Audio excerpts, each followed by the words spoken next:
Howdy folks, I'm just out here getting started on removing the different steam appliances and had a request about what kind of sealer I'm using. What I'm using for most of the appliances on the locomotive is this leak lock joint sealing compound. I read about this on the Chasky website and I ordered it. I think I got it off of Amazon. It was kind of expensive, and I want to say like $10 or $15 for this little tube, but there's tons in it. This is what it looks like. It looks like gray pipe dope, what you're used to dealing with. And I took this one off. Let's see if I can do this at the same time. This is the back of the Kohl's products. Sight gauge, sight glass. It's vented at the top, and this is a little fitting that I made. See if I can take the video and screw it back in at the same time. I don't know if there we go. So this was one of the little places that was leaking. So I thought, well, I took the pipe off. I'll show you that in a second. There's a pipe that connects from here. There we go, that I just put back in to the valve. And the valve is just something I can use to cut off the flow if I ever need to. It would normally just stay open, but there was a little air leak there. So I put a little of that sealer on.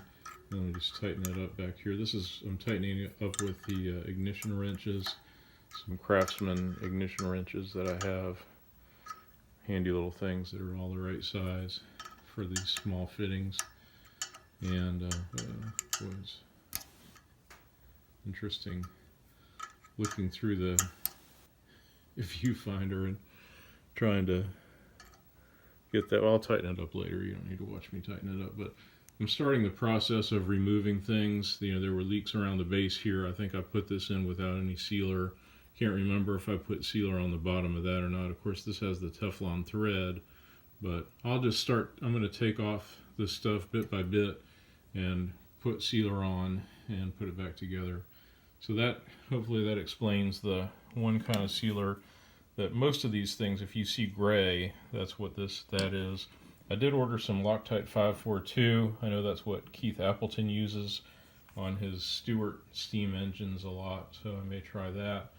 And one more thing, on the big places, I used copper RTV, like there, and on the boiler on the very front where the front header bar is. Anything that's going to have extremely high heat application, large surfaces, I use the copper RTV, and that's what this is right here. You can buy that at auto parts store. So hopefully that helps and is informative, and I will keep you posted on my progress. Thanks everybody for watching.